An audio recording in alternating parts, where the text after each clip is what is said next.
They erased him and created her. My name is Meta. At least it used to be. If you had met me a year ago, you would have seen exactly what the world expects to see. 28.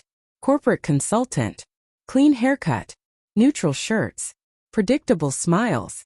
The kind of man who blends into boardrooms and disappears in crowds. The kind of man no one questions. I worked at a high-rise glass tower downtown. 23rd floor. Strategy division. Long hours. Sharp suits. Controlled conversations. My life was built on structure. Spreadsheets. Targets. Promotions. Control. But control is funny, because the one place I didn't have it was in front of my bedroom mirror. That's where she lived. Not physically. Not yet. But in the reflection, late at night, when the world went quiet and Mia was asleep, I would open the bottom drawer. Carefully. Quietly. Like I was defusing a bomb. Inside that drawer wasn't just fabric. It was oxygen. A silk blouse I ordered under a fake email. A navy pencil skirt I claimed was for a cousin. A pair of beige heels that made my heart pound every time I touched them. I wasn't crossdressing for a joke. Not for a party. Not for attention. I did it because when I wore those clothes, I could breathe. It started small. First it was curiosity. Then it was comfort. Then it was necessity. The first time I put on lipstick, my hands trembled so badly the color smeared past my lips. I almost laughed at myself. But then I looked up. And for the first time in my life, I didn't hate the person staring back. It wasn't about looking like a woman. It was about feeling like myself. And that terrified me. Because Mia knew nothing. Mia. If I close my eyes, I can still see her leaning against our kitchen counter, sunlight hitting her hair. She had this effortless confidence I envied. She worked in branding, creative, bold, expressive. She fell in love with stability. With safe. With Arif. We'd been together for 3 years. Living together for 1. She loved my reliability. My structure. My predictability. She once told her friends, "He makes me feel secure. Like nothing could ever shake him." If only she knew. If only she knew that every time she left for work, I waited exactly 10 minutes before locking the door, walking to that drawer, and letting her out. Her. I didn't have a name for her then. She was just the version of me that smiled without effort. The version that didn't clench his jaw in meetings. The version that moved softer. Freer. But every transformation came with a ticking clock. Because Mia could come home early. Because neighbors could knock. Because one misplaced heel in the hallway could collapse everything. And I had built too much to lose. My parents thought I was their perfect son. My father still bragged about my corporate position to relatives. My mother still sent me links to eligible girls before I told her about Mia. None of them would understand. I barely understood. Was it just a secret hobby? Was it a phase? Or was it something deeper? The worst part wasn't the fear of being caught. It was the fear that I didn't want to go back. Every time I wiped the lipstick off. Every time I peeled off the tights. Every time I folded the blouse and returned it to the drawer. It felt like burying someone alive. And then one night something changed. It was a Thursday. Mia had texted me. "Running late. Client dinner. Don't wait up." I should have been relieved. Instead, my heart started racing. Because I bought something new that day. A red dress. Not subtle. Not safe. It wasn't something you wear secretly. It was something you become. I don't know what possessed me. Maybe I was tired of being halfway. Maybe I wanted to see how far I could go. Or maybe I wanted to know which version of me was real. I locked the door, closed the curtains, took a deep breath, and pulled the dress over my head. The fabric slid down my body like it had been waiting for me. It hugged differently than anything I'd worn before. Intentional. Bold. Exposing. My pulse thundered in my ears. I sat in front of the mirror and applied makeup slower than usual. Careful. Precise. Foundation. Concealer. Contour. Lipstick deep crimson. When I finally looked up, I didn't see Arv trying to look like someone else. I saw someone who had been suffocating finally inhale. And that's when the doorbell rang. Sharp. Loud. Unexpected. My blood froze. No one ever rings at 9:47 p.m. Not neighbors. Not delivery. And Mia had a key. The bell rang again. Longer this time. I stood up too fast. One heel twisted. I grabbed the dresser to steady myself. Whoever was outside wasn't leaving. And suddenly, for the first time, I realized something terrifying. Maybe this wasn't about hiding anymore. Maybe someone already knew. Maybe someone had been watching. Because right then, as I reached for the door, my phone buzzed. Unknown number. A message. 3 words. They erased him. My throat went dry. Another message. And created her. My hands were shaking so badly I almost dropped the phone. They erased him. And created her. The doorbell rang again. I stood there in a red dress that suddenly felt too tight, too loud, too real. This wasn't a coincidence. This wasn't some prank. Someone knew. And not just about the clothes. About her. I forced myself to breathe. Think. Maybe it was just a random message. Wrong number. Spam. But deep down, I knew it wasn't. The bell stopped. Silence. I walked slowly toward the door, heels clicking against the floor in sharp, betraying sounds. Every step felt like I was walking into exposure. I checked the peephole. No one. The hallway outside was empty. My heart pounded so hard I thought it would tear through the dress. I unlocked the door anyway, opened it slowly. Nothing. Just a small white envelope placed neatly on the floor. No name. No stamp. No address. Just waiting. I picked it up with trembling fingers and shut the door immediately, locking it twice. Inside the envelope was a single photograph. My stomach dropped. It was me. From the window across the street. Wearing the navy skirt. Standing in front of the mirror. Someone had taken it from outside. Zoomed in. Watching. Below the photo were printed words. She deserves to exist. My chest tightened. Who would say that? Who would encourage this? Another buzz from my phone. Unknown number again. You look better in red. I spun around, heart racing. The curtains were closed. All of them. Every single one. So how? Another message. You shouldn't hide her anymore. My breathing turned shallow. This wasn't blackmail. This wasn't threatening. Felt deliberate. Like someone was pushing me forward. And that terrified me more than exposure. Because if they were threatening me, I could fight.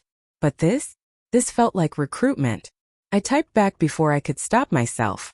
Who is this? 3 dots appeared instantly. You already know. I didn't. But part of me feared I did. Was it someone from work? Had someone seen me ordering clothes? Had Mia found something? My stomach twisted at that thought. Mia. I checked the time.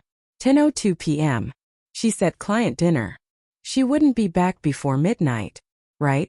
Another message came through. She hates who you pretend to be. I froze. Now that crossed a line. What did that mean? She loves control. Stability. Strength. Each message felt like it was peeling me open. But she doesn't know you're drowning. My knees felt weak. Because that part was true. There were nights I lay awake next to Mia, staring at the ceiling, wondering how long I could keep splitting myself in two. Corporate Arv by day. Secret her by night. It wasn't sustainable. But that didn't mean I wanted it exposed. I texted back. What do you want? Long pause. Then. Tomorrow. 7 p.m. Come as her. My pulse spiked. A location pin followed. A private studio address downtown. I stared at it. This was insane. I should block the number. Call the police. Confess to Mia. Burn the clothes. Something rational. Instead, I walked back to the mirror and looked at myself again. The red dress. The lipstick. The softness in my eyes. She deserves to exist. The words echoed in my head. I hated how much I wanted to believe them. The next day at work, everything felt wrong. The office lights were harsher. The air colder. Every colleague felt like a suspect. I kept replaying the photo in my mind. The angle. The distance. It had to be from the building across. Which meant someone had been watching for days. Weeks. How many times had I stood in that window? How many times had I adjusted a wig or smoothed a skirt? Unaware that I wasn't alone. I checked my phone constantly. No new messages. Just that final instruction. Come as her. I should have ignored it. Instead, I found myself thinking about what I would wear. That's when I realized how deep this had already gone. This wasn't just fear. It was temptation. By 5 p.m. my chest felt tight. I left work early claiming a headache. Mia texted around 6. Movie night tomorrow? Miss you. Guilt stabbed through me. I typed back, of course. Of course. I was lying to the one person who trusted me most. And yet, I didn't stop. At 6:15 p.m., I opened the drawer. The red dress felt too obvious. Too vulnerable. I chose something softer. Cream blouse. Black skirt. Nude heels. I applied makeup slower than ever before. Not rushed. Not secretive. Intentional. With every brush stroke my breathing steadied. The anxiety shifted into something else. Anticipation. Was this reckless? Yes. Was it dangerous? Absolutely. But something inside me whispered, this is the moment. When I finished, I stared at my reflection. I looked composed. Not like someone playing dress up. Like someone stepping into herself. My phone buzzed. You're close. My stomach dropped. How? I hadn't left yet.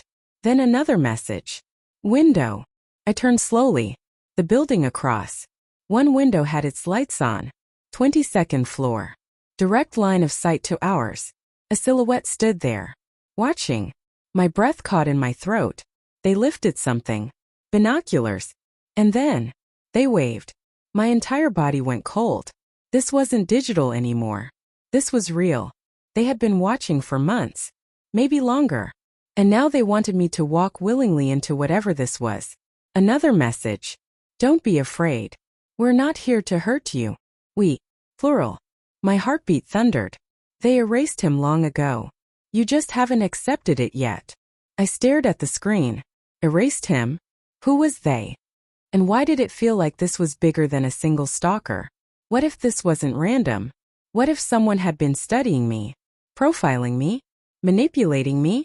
And then something terrifying clicked into place. 2 weeks ago, HR at work had asked me to complete a psychological performance alignment survey.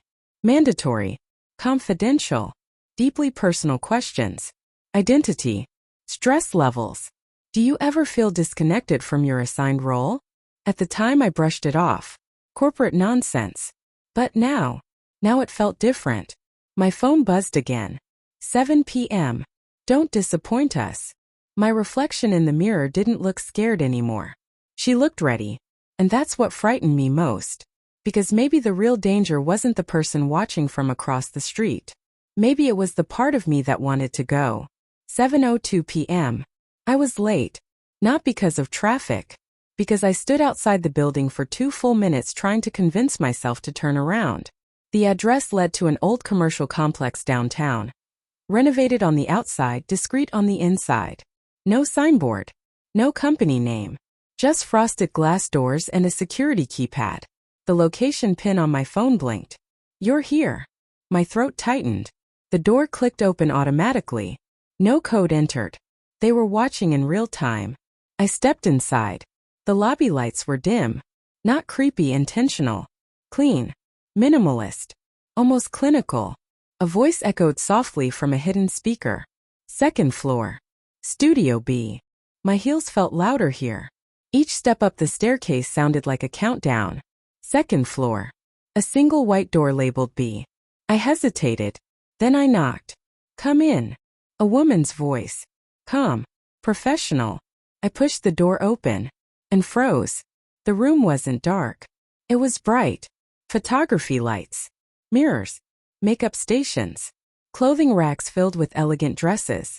Shoes organized by size. Wigs styled and mounted like art pieces. And standing in the center of the room was a woman in her early 30s. Sharp blazer. Perfect posture. Measuring eyes. She smiled. Welcome. My mouth felt dry. Who are you? She circled me slowly. Not touching. Observing. Someone who sees you. Her eyes scanned my outfit critically. Good start. But we can refine this. Refine? I don't understand. Why are you watching me? She stopped in front of me. Because you're valuable. My stomach twisted. Valuable how? She picked up a tablet from the table and turned it toward me. Photos. Dozens of them. Different nights. different outfits. Me adjusting a wig. Me practicing walking. Me staring at myself like I was searching for permission. You've been documenting me? No, she corrected softly. We've been studying you. That word again. We. She tapped the screen. Your posture changes when you're her. Your breathing slows. Your micro-expressions soften. Your cortisol levels likely drop. How would you know that? She smiled faintly. Because we design identities. I stared at her. This isn't funny. I'm not joking. She walked toward a rack and pulled out a dress, black, sleek, fitted. You're wasting potential hiding in an apartment. My pulse pounded. Potential for what? She met my eyes. Reconstruction. The word felt heavy. Reconstruction of what? Of you. Silence swallowed the room. I felt suddenly exposed. Small. You think this is a hobby, she continued. It's not. It's alignment. My voice cracked slightly. You don't get to define me. She stepped closer. I'm not defining you. You already did. We just noticed. She handed me the black dress. Try this. I'm not. You came here. That shut me up. She wasn't wrong. I came. Willingly. She gestured toward a private dressing area. I walked inside in a daze. The curtain closed behind me. The mirror inside was taller than mine at home. Clearer. Brighter. Unforgiving. I removed my blouse and skirt slowly. For a moment I saw Arv again. Bare. Uncertain. Divided. Then I stepped into the black dress. Fit perfectly. Too perfectly. Like it had been tailored. I froze. How do you know my measurements? Her voice came through the curtain. We're thorough. My heart raced. This wasn't random observation. This was preparation. I stepped out. She walked around me again, adjusting the fabric slightly at my waist. Her touch was clinical, not intimate. You see, she murmured. She stands taller. I hated that she was right. You're manipulating me. No. We're offering you something. What? She looked at me steadily. Freedom from pretending. My breath hitched. You don't have to go back to being him. The words hung heavy in the air. I felt dizzy. This is insane. Is it? She walked toward the mirror and stood beside me. Two reflections. Her composed. Me transformed. Tell me, she said quietly, when you wipe off the lipstick at night, does it feel like relief? No. Felt like grief. She saw the answer in my eyes. We can make it permanent. My stomach dropped. Permanent. You don't mean. Identity transition. Legal. Social. Structural. Complete. The room felt smaller. You're talking about changing my entire life. Yes. And Mia. She tilted her head. Does Mia love you? Or the version of you she thinks you are? That question sliced deeper than anything else tonight. I didn't answer. 'Cause I didn't know. She stepped back. We're not forcing you. Liar. You've been watching me for months. Observation isn't force. It's invasion. She didn't react. Come tomorrow, she said calmly. Final assessment. After that, we proceed or we erase everything. Erase everything. My chest tightened. What does that mean? All records. All monitoring. All contact. Part of me wanted that desperately. To run home. Delete everything. Pretend this never happened. But another part was standing taller in this black dress. Breathing deeper. She handed me a small velvet box. Take this. I opened it. Inside was a delicate silver necklace. A small pendant shaped like a mirror. Symbolic, she said. When you're ready to stop hiding. I closed the box slowly.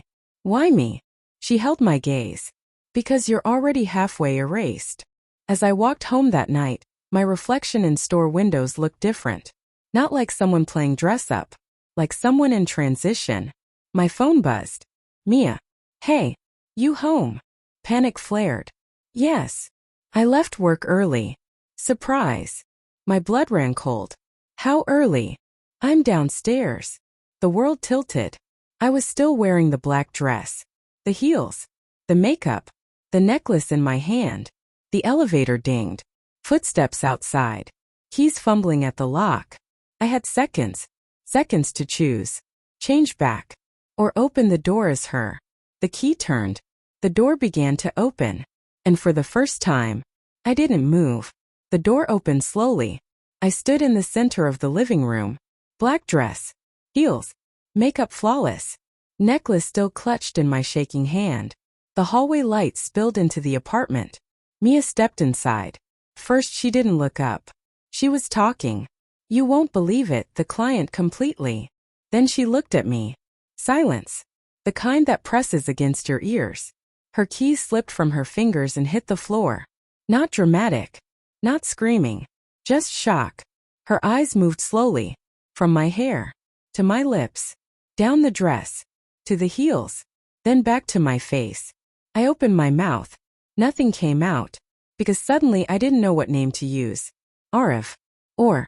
Her voice was barely a whisper. What is this? Not angry. Not yet. Confused. And that was worse. I swallowed.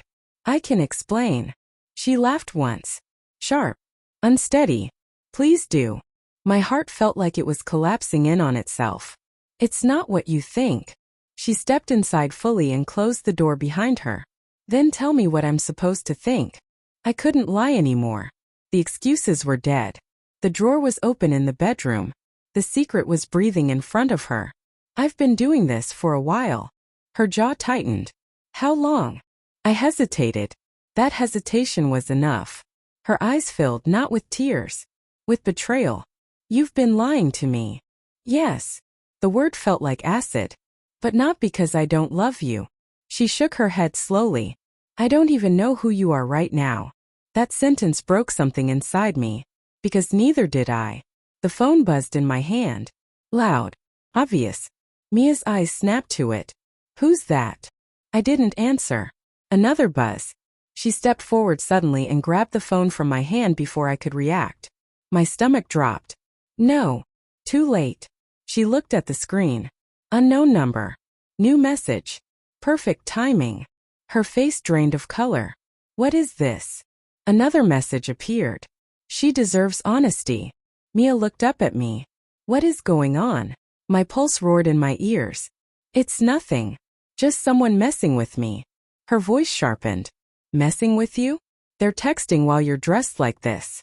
Another message. Invite her tomorrow. Let her see. Mia read it. Her hand started trembling. Invite me where? I felt the walls closing in. They've been watching me. She froze. What? I stepped closer instinctively. They've been taking pictures. Sending messages. Saying I shouldn't hide anymore. Mia's expression shifted from betrayal to fear. Who? I don't know. Her breathing grew uneven. And you didn't think to tell me? I was scared. Of me. No. Of losing you. But I couldn't say it. 'Cause maybe I already had. She looked around the apartment like it was suddenly contaminated. How long have they been watching? Months. She stepped back like I'd hit her. Months. My phone buzzed again in her hand. She stared at it. Another message. Second stage begins. The air left my lungs. Mia's voice cracked. What does that mean? Before I could answer, the lights flickered. Once. Twice. Then the television turned on by itself. Static. Then a screen. A live camera feed. Of us. Inside the apartment. Mia gasped. My entire body went ice cold. The camera angle was high. Corner of the living room. Hidden. They'd installed something. Without us knowing. The woman from the studio appeared on the screen. Calm. Composed. Good evening. Mia screamed. Turn this off. You weren't supposed to rush this. The woman continued smoothly, looking directly into the camera. But here we are. Mia looked at me like I'd orchestrated this. I didn't know about this, I whispered. The woman's eyes shifted slightly toward me. Your hesitation forced our hand. Our hand. The plural again. Mia's breathing was becoming frantic. Who are you? The woman ignored her. Identity realignment requires environmental exposure. Mia stared at the screen in disbelief. What are you talking about? The woman's gaze sharpened. He cannot continue splitting. It's destabilizing. I felt dizzy. You don't get to decide that. The woman smiled faintly. You already decided. We simply accelerated. Mia turned to me slowly. Accelerated what? I couldn't breathe. They think I should transition. The word landed between us like a bomb. Mia stared at me. Think. I closed my eyes briefly. I don't know what I think anymore. That was the most honest thing I'd said all night. The woman spoke again. You've always known. The screen shifted. Footage played. Clips. Me practicing walking. Me crying quietly after wiping off makeup. Me staring at myself for long minutes. Private moments. Intimate. Stolen. Mia's face crumpled. You filmed him crying. No, the woman corrected. We documented her awakening. Rage flared inside me for the first time. Stop calling me that. The woman's expression didn't change. You're afraid of permanence. Not of truth. My hands curled into fists. This is harassment. It's opportunity. The feed shifted again. Legal documents appeared on screen. Name change forms. Medical consultations. Housing transfer. Employment reassignment within my company. My blood ran cold. You can't. We can, she interrupted calmly. Because your company partnered with us for behavioral restructuring trials. The HR survey. The psychological evaluation. It wasn't random. I felt sick. They used me. Voluntary participants who display dual identity stress are ideal candidates. Mia looked like the ground had vanished beneath her. You're saying his job, this apartment. Conditional. Silence. Heavy. Threatening. If he refuses, the woman continued, he forfeits corporate sponsorship, residency privileges, and career trajectory. Blackmail. Clean. Legal blackmail. My knees felt weak. Mia whispered, this isn't real. I wanted to agree, but the documents looked very real. Contracts. Signatures. My signature. Buried in corporate onboarding agreements I never read fully. The woman leaned slightly toward the camera. Tomorrow, final evaluation. The screen displayed a single word. Confirm. And if I don't? I asked hoarsely. The woman's eyes softened, almost pitying. Then we erase him. The lights flickered again. The screen went black. Silence swallowed the apartment. Mia and I stood there in the dark. Two people who no longer understood the life around them. Finally, she whispered, did you want this? That question. Not accusation. Not fear. Just truth. And I realized something horrifying. I didn't know where coercion ended. And desire began. The apartment felt different after the screen went black. Not quiet. Watched. Even in silence. Mia didn't move for a long time. Neither did I. The only sound was both of us breathing, uneven, unstable. Finally, she looked at me. Not at the dress. Not at the makeup. To my eyes. Did you want this? Her voice wasn't angry anymore. It was fragile. And that made it harder to answer. I don't know. It was the truth. I never planned this. I never asked them to do this. But did you want to become her? The word hung heavy between us. Her. I looked down at the black dress. At the way it fit like it belonged. At the way my body felt more aligned standing in it than in any suit I owned. I wanted to stop feeling split, I whispered. Mia swallowed. And you couldn't tell me? Tears burned my eyes. I was afraid. Of me. Yes. The word slipped out before I could soften it. She flinched. I hated myself for that. I was afraid you'd leave, I corrected quickly. Afraid you'd look at me differently. She laughed once, bitter. I'm definitely looking at you differently right now. Silence again. Then she did something unexpected. She walked closer. Slow. Careful. As if approaching something fragile. She reached out and touched the fabric at my waist. Her fingers trembled. This isn't a joke to you. No. And it's not just some fantasy. No. Her hand dropped. And now they're forcing it. Yes. She stepped back again. So this isn't just about clothes. No. The weight of it settled between us. This was never about silk. It was about identity. About something I had buried so deep that even I didn't have language for it. My phone buzzed again. We both looked at it like it was a bomb. New message. Midnight. Decision required. Under it. If you refuse, corporate termination initiates at 12:01. Mia stared at the screen. They're threatening your job. Yes. And your apartment. Yes. And your entire life. Yes. Her jaw clenched. Then this isn't a choice. I looked at her. But it feels like one. She shook her head. They cornered you. Maybe. But part of me had walked into the corner willingly. I opened the velvet box slowly. The silver necklace gleamed under the dim light. The small mirror pendant caught my reflection. Split in two. Mia noticed. What is that? They gave it to me. For what? When I'm ready to stop hiding. She stared at it. Then at me. Are you ready? The clock on the wall ticked loudly. 11:41 p.m. 19 minutes. I felt like I was standing on the edge of a cliff. If I put that necklace on, it wasn't just symbolic anymore. It was confirmation, participation, alignment. I walked to the mirror. The same mirror where this all began. I stared at myself. Makeup perfect.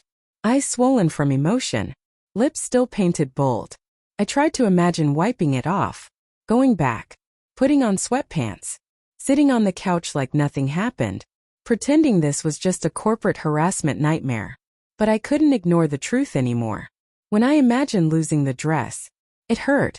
When I imagined losing Mia, it destroyed me. Say something, she whispered behind me. I closed my eyes. I don't want to lose you. She inhaled sharply. And if becoming her means losing me? The question shattered something. I turned to face her. Would you stay? She didn't answer immediately, because she didn't know. And that was honest. Tears finally slipped down her cheeks. I fell in love with you. You still can. Her expression twisted. You don't know that. The clock. 11:52 p.m. 8 minutes. My phone buzzed again. Final confirmation link active. A digital form appeared. Name change request pre-filled. Medical consultation pre-approved. Corporate transition pathway authorized. All I had to do was press confirm. My hands shook. Mia stepped closer. Don't let them force you. I'm not sure they are. She stared at me in disbelief. They blackmailed you. Yes. But they also saw me. That was the terrifying part. They didn't invent her. They revealed her. Mia's voice broke. So what am I supposed to do? I had no answer. The clock hit 11:58. 2 minutes. My heart pounded so loudly I could barely think. The mirror reflected both of us now. Me in the dress. Her in tears. Two futures colliding. Look at me, Mia said suddenly. I did. Is this who you are? I swallowed. Yes. The word felt like stepping into cold water. Painful. Shocking. True. Mia closed her eyes. And in that moment, I knew something had ended. The clock hit 11:59. 1 minute. My thumb hovered over the screen. Mia didn't touch me.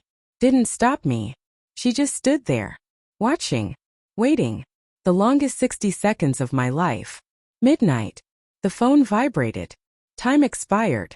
The screen flickered. Then, a new message. Manual override accepted. I froze. What? The legal form disappeared. Replaced by a live video call. The woman from the studio appeared again. Smiling faintly. You hesitated, she said softly. I didn't press anything. You didn't need to. Cold dread filled my veins.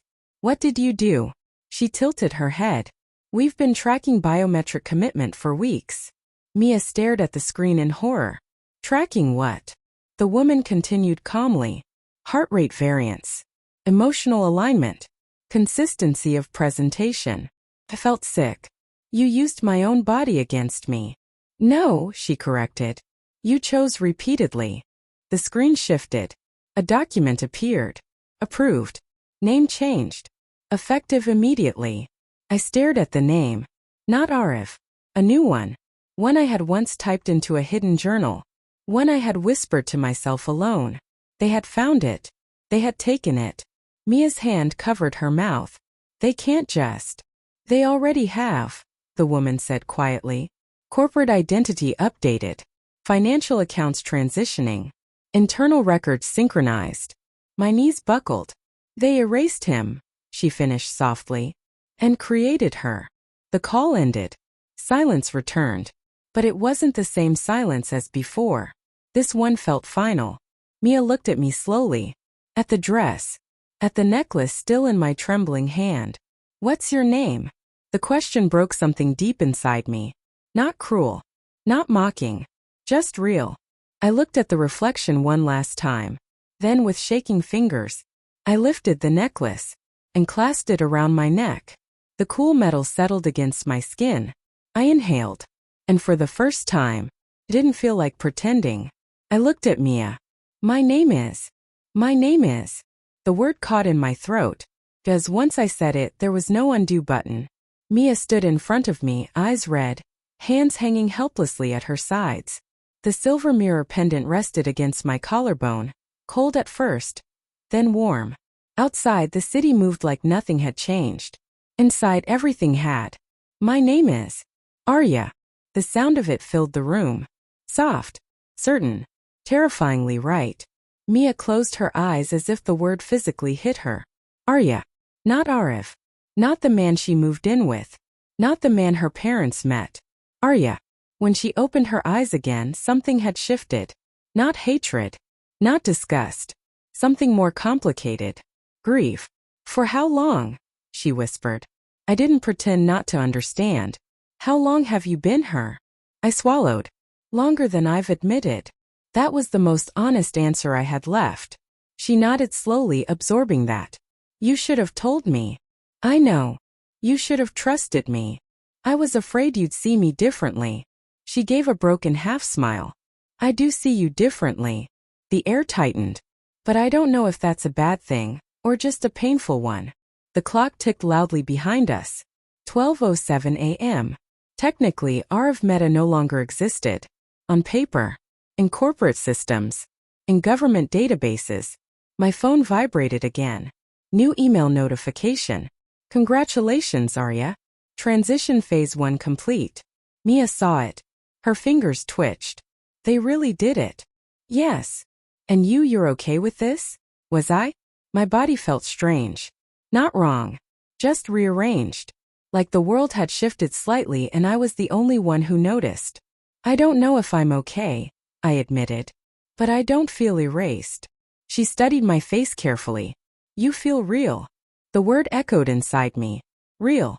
For years I'd felt like I was performing stability, performing masculinity, performing expectation. Now, standing there in heels at midnight after my identity had been forcibly rewritten, I felt terrifyingly present. And that scared me, because what if they were right? What if I would have never taken this step alone? Mia walked slowly toward the couch and sat down. Not storming out. Not packing her bags. Just sitting. Processing. I remained standing. The distance between us felt enormous. Do you love me? She asked suddenly. The question landed hard. Yes. Came without hesitation. She nodded. But if loving you means loving Arya? Her voice cracked. I don't know how to do that yet. The honesty hurt. But it was clean. Raw. Human. I walked toward her carefully and sat across from her, not touching. I don't expect you to understand overnight. And I don't expect you to undo who you are, she replied quietly. Silence. Heavy. Then, a knock at the door. 3 sharp taps. Mia's head snapped up. My heart dropped into my stomach. No one knocks at midnight. Not neighbors. Not delivery. The knock came again. Slow. Intentional. We looked at each other. Fear returned instantly. My phone vibrated. New message. Phase 2 begins. Ice flooded my veins. Mia whispered. What does that mean? I didn't answer. 'Cause I didn't know. The knock came again. Louder. More insistent. This wasn't over. This was escalation. My phone lit up again. A live tracking notification. Transportation has arrived. Transportation? Mia stood up this time. You're not opening that. Another message. Relocation is mandatory. My breath caught. Relocation. They hadn't mentioned that. Mia grabbed my arm. You're not going anywhere. For the first time tonight she held me. Not Arif. Not him. Me. Her grip was firm. Protective. Terrified. Another knock. Harder. A male voice from outside. Miss Arya Mehta? The sound of that name spoken out loud sent a shock through my spine. It wasn't a suggestion anymore. It was official. Recognized. Enforced. Mia's grip tightened. You don't have to go. Do I? The organization had my job, my legal identity, my finances. If I refused, would they destroy everything? Or had they already? Another message appeared. If you decline relocation, financial access suspends immediately. Blackmail again. Strategic. Calculated. Mia saw it. They're controlling you. Yes. But they also gave me something I couldn't give myself. She looked at me in disbelief. They stole your choice. Maybe. Or maybe they removed my excuse. The knock came again. Final. Authoritative. Ms. Mehta, please open the door. The world narrowed into a single moment. 2 futures. One behind that door. One in this room. Mia stepped in front of me. If you walk out, I don't know if I can follow. The words hit harder than any threat. I looked at her. At the tear-streaked face of the woman who loved me when I was pretending to be someone else. And then I looked at the door, where strangers were waiting to escort the version of me I had just named. My heart pounded. Loud. Relentless. The mirror pendant rested against my skin. Cold again. Like a reminder. They erased him, the message had said. And created her. But here's the question no one answered. Did they create me? Or did they finally give me permission to exist? The knocking stopped. Silence. Heavy. Waiting. I stepped forward. 1 step. Mia's fingers tightened around mine. Don't, she whispered. Another message flashed. Final warning. I reached for the doorknob. My hand hovered there, trembling. And just before I turned it, the screen of my phone cracked with a final notification. Identity lockdown complete. The lights flickered again, and the door handle began to turn from the outside. If you're watching this, tell me in the comments, was this freedom? Or was it control disguised as liberation? Should Arya open that door? Or fight back and reclaim her choice? Because next episode, someone is walking through that doorway, and nothing will ever be the same again.